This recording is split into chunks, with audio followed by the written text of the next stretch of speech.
Rick Notícias, opinião está de volta. Vamos falar do mercado financeiro. Escola.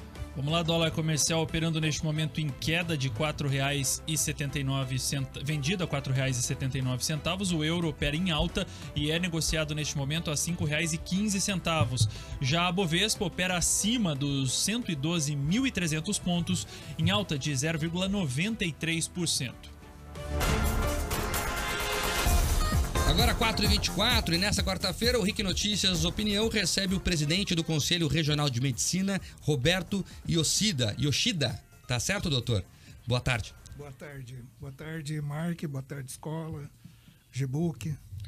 Boa tarde, audiência também. Obrigado, doutor. O Conselho Regional de Medicina é o órgão disciplinador do exercício da medicina no Paraná e desde o início da pandemia é inevitável não falar de medicina e de saúde, né, doutor? Muita gente discorda disso, outras pessoas falam que estamos nos encaminhando para o final da pandemia, né? Tem muita discussão sobre isso. Queria começar já escutando o senhor sobre isso. Qual é a opinião do CRM? Estamos no final da pandemia ou não? Veja, até eu estou usando máscara, né? Em primeiro lugar, em respeito aos senhores que a gente frequenta ambiente hospitalar, clínicas, enfim. Mas nós temos que ter atenção ainda com os cuidados preventivos, né? Porque a pandemia efetivamente não acabou de todo. Estamos com um cenário melhor, né? Decorrência das medidas e da vacinação que foi feita. Mas ainda existem casos e, ao que se tem notícia, os casos estão avançando. Então é preciso ainda ter precaução. Agora, doutor, tem essa discussão aí toda sobre usar máscara ainda ou não. A prefeitura até emitiu uma regulamentação recomendando as máscaras. Teve na semana passada uma reunião com o comércio já falando, se não usarem eu vou obrigar de novo. Como é que o CRM vê essa discussão? Veja, desde o início, né, o Conselho de Medicina, como nós somos órgão julgador, nós não emitimos protocolos e nem medidas sanitárias, né? Para isso existem as autoridades sanitárias, que é a função deles, acompanhando os indicadores técnicos, né? O Conselho de Medicina sempre foi pelas medidas preventivas. Como tudo na vida, a prevenção ainda é a melhor situação, né? Então, desde o início, distanciamento, máscara e higiene das mãos. Doutor, e a gente falando ainda de pandemia, nesses últimos meses, esses últimos 2 anos, inclusive, a gente viu pela necessidade, né, de novos médicos, de um suporte muito maior do sistema de saúde, médicos que estavam estudantes, na verdade, que estavam terminando a faculdade, alguns anteciparam até o recebimento de CRM. Aí eu pergunto duas perguntas em uma. Existe um controle de qualidade do CRM, vamos dizer assim, desse serviço prestado por esses novos médicos? E se com essa quantidade enorme, as universidades estão, sim, cheias de alunos, existe um momento que esse mercado da medicina pode chegar pode saturar? Ou é cedo para falar isso? Então, certamente, no país todo, nós estamos com cerca de 595 mil médicos. No estado do Paraná, nós temos 33.100 aproximadamente. Todos os anos se formam, nós temos no Paraná 21 escolas de medicina, né? Então, o Conselho, ele é um órgão que faz a inscrição dos profissionais habilitados ao exercício da medicina. É evidente que a gente sempre quer um bom profissional, né? Mas a função, digamos assim, da escola, se abre ou se fecha a escola de medicina, e a qualidade da escola é função do Ministério da Educação, né? Então, o Conselho, ele inscreve os habilitados, regulamenta a profissão, normatiza a profissão e fiscaliza, né? E, claro, nós procuramos, dentro da medida do possível, na nossa educação médica continuada, contemplar também os acadêmicos de medicina.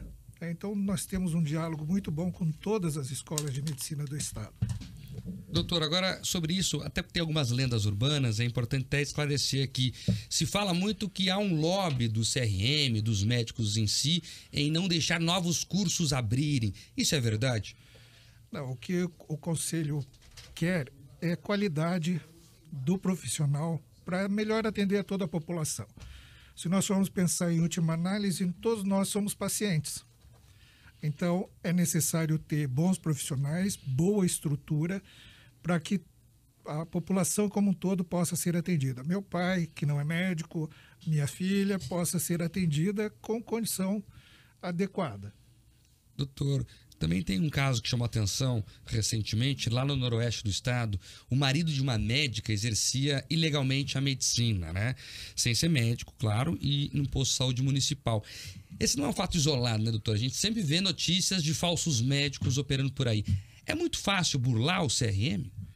Não, veja, toda a informação de médico inscrito no conselho é pública através do nosso portal. Então, quem quiser saber se o médico efetivamente está registrado no conselho, basta entrar em contato com o conselho ou consultar o nosso portal, que tem um local de busca facilmente acessível, que a pessoa pode checar o nome e o número de CRM da pessoa. E, se houver dúvida, questionar o próprio local onde está sendo feito o atendimento, e o diretor do local pode fazer a consulta, né? E, claro, o conselho não tem como fiscalizar o estado inteiro. E, por isso, a população, a própria população e os diretores de hospitais, de serviços médicos, têm que nos auxiliar, digamos assim, na contratação desses profissionais. Doutor, eu vou aproveitar essa pergunta que o Mike fez e falando das cidades menores aqui do Paraná, região de Londrina, inclusive, que nos ouve agora, região metropolitana de Curitiba. Nesses últimos meses, nós mostramos muito, tanto aqui na Jovem Pan News quanto no RIC Notícias na TV, casos de prefeituras, de câmaras de vereadores que aumentaram os salários do Poder Executivo porque disseram que não conseguiam. Eles usavam a desculpa, a justificativa de que eles não conseguiam a contratação de médicos, por exemplo, com um teto de R$25 mil, que foi um dos exemplos que a gente mostrou. Realmente existe essa dificuldade de médicos não irem trabalhar em cidades menores, mesmo com um salário poupudo como esse? Ou para a medicina esse salário realmente não está a contento? Veja, o Paraná é um estado privilegiado, nós temos cidades boas, municípios bons, né? O que ocorre é que nós precisamos pensar numa carreira para o médico, né? Porque um salário bom inicialmente pode ser atrativo ao profissional, mas na sequência, por uma série de fatores, ele pode eventualmente deixar de receber esse salário, né? E, digamos assim, ter que mudar de cidade, enfim. Se nós tivermos um horizonte de carreira de Estado, por exemplo, para o médico, aos moldes, por exemplo, do judiciário, certamente haveria o interesse do médico ir para esse município menor e, com o passar do tempo, galgar cidades melhores, né, e, eventualmente, se aposentar até na capital. Ou seja, nem tudo é salário, pelo que o senhor está dizendo aí.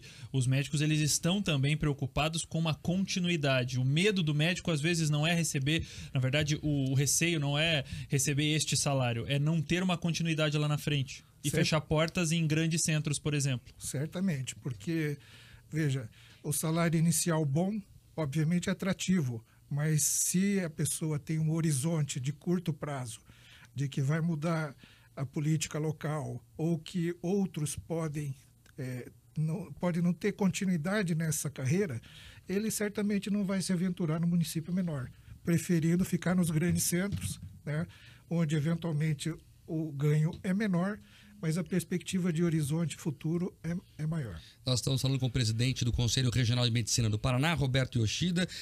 Doutor, alguns setores da política classificavam os médicos, falando agora em salário, como profissionais que só buscam dinheiro, né?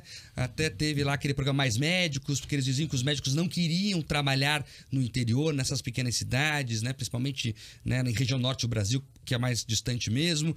Isso é verdade ou não? O médico tem sim esse também intuito social de contribuir com a sociedade? Então, certamente. E a pandemia mostrou claramente isso, né? Nós, no estado do Paraná, infelizmente, tivemos 120 médicos que pereceram durante esse período de pandemia. Então, além da questão da própria vida, né, muitos adoeceram, né, ficaram sequelados, enfim, e tudo no sentido de atender a população. O que o médico quer é estrutura adequada, não adianta colocar só o médico para atender.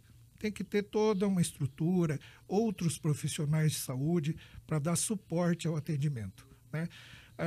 Na pandemia todos sofreram, né? Nós temos perfeita noção de que não foi só o médico, né?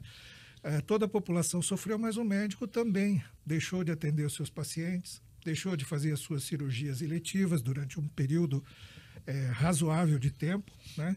E teve que, alguns voltaram a atender ambulatórios, né, para dar conta da demanda que existiu na época. Então, o médico tem sim um sentido social, uma visão mais ampla do que significa o seu trabalho. Agora, essa questão, por exemplo, dos mais médicos, é uma preocupação do setor que um programa desse volte, que ele foi descontinuado, de certa forma, né? Como é que vocês enxergam isso? Sim, para você ter ideia, nós temos em média nos últimos 3 anos o ingresso de mais 1.500 profissionais médicos no estado do Paraná. Então, como eu disse no início, somos 33.100 médicos atendendo a população. Médico tem, né? O que precisa é uma política pública, oferecer condições adequadas e estrutura para que o médico atenda a população. Só para deixar claro, esses 1.100 médicos novos, 1.100 é isso, né? 1.500 na média. 1.500 médicos, são todos formados aqui no Brasil, isso? Não, pode ser que eles venham de outros estados, por exemplo, e nos últimos anos a gente tem percebido um aumento, ainda que pequeno, mas dos revalidados, que são médicos que se formam em outros países e passam na prova do Revalida.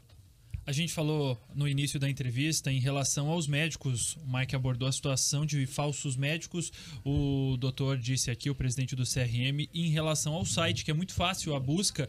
Então, vamos levar esse serviço para os nossos ouvintes, que o site do CRM é o crmpr.org.br.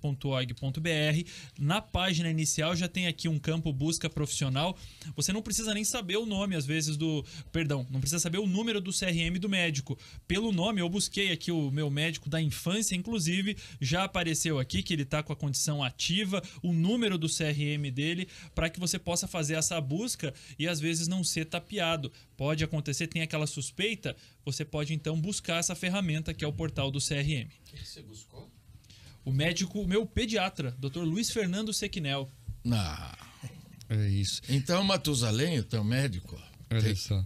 Doutor, para terminar a nossa conversa, eu queria também falar de outra polêmica. As pessoas discutem no dia a dia. É importante ter a opinião do médico e do conselho em si, que é sobre o receituário, né? Muito se falou sobre se remédio pode, se não pode. A minha opinião pessoal é que se o médico receitou e eu topo tomar, é uma relação médico-paciente. Mas como é que o conselho enxerga isso? É muito boa pergunta. Desde o início da pandemia, né? E desde antes até, eu diria, nós procuramos preservar o que chamamos de autonomia. Autonomia tanto do médico quanto do paciente. E existem 4 princípios bioéticos. Um deles é autonomia, o outro é beneficência, fazer o bem, né? O outro é não maleficência. Se você não pode fazer o bem, não faça o mal. E o outro princípio é justiça. Então, respeitado esses princípios, você tem que ter um equilíbrio entre esses princípios para poder tratar a pessoa. Aliás, na época da pandemia, desde abril de 2020, nós colocamos através do nosso portal o validador de receitas, atestados e solicitações de exame. Semana passada nós atingimos a marca de 2 milhões de receitas, né? Só no Paraná, emitidas pelo nosso portal, validadas pelo nosso portal. Com bastante segurança, com economia, né? Com economia de tempo, evitamos deslocamentos e seguramente várias contaminações foram evitadas pelo uso dessa ferramenta. Então, o que vale é essa relação médico-paciente mesmo. Isso, exatamente. Nós procuramos preservar a todo custo, porque a medicina é exercida pela confiança. Se você não confia, você não coloca os seus bens mais preciosos, que são a saúde e a vida, nas mãos do profissional. Então, confiança, sigilo e autonomia, né, são os princípios que nós preservamos assim a todo custo.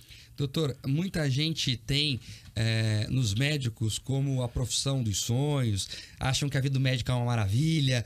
Isso não é verdade, doutor? Eu só queria, para terminar, que o senhor falasse. Tem muitos desafios que a classe médica passa todos os dias e o que vocês buscam nesse momento como o principal desafio a ser resolvido? Veja, a profissão médica é uma profissão ímpar, né? No sentido, não é que seja melhor ou pior que as outras, né? Mas ela mostra o que há de melhor no ser humano e, às vezes, o que há de pior. Então, esse aprendizado humano é muito rico. talvez seja o maior valor da profissão. Nós temos vários desafios, né? Um deles é, como eu disse, ter bons profissionais, né? E ter uma classe unida no sentido não de corporativismo, né? No mau sentido, né? De acobertar as pessoas que cometem alguns deslizes, mas corporativismo no sentido bom da palavra, né? Nós somos uma corporação para a defesa do ato médico, para a defesa do que entendemos ser o melhor para a população. Então, nesse sentido, nós lutaremos com todas as nossas forças para que seja preservada todos os pilares em que são construídos os atendimentos médicos. Presidente do Conselho Regional de Medicina do Paraná, Roberto Yoshida, quero agradecer a sua presença aqui e a atenção com os ouvintes de Jovem Pan em todo o Paraná. Eu que agradeço e estou sempre à disposição, né? O Conselho de Medicina também, através de seus conselheiros, sempre à disposição de vocês e da sociedade paranaense. Agradeço a oportunidade. Obrigado, doutor. Agora 4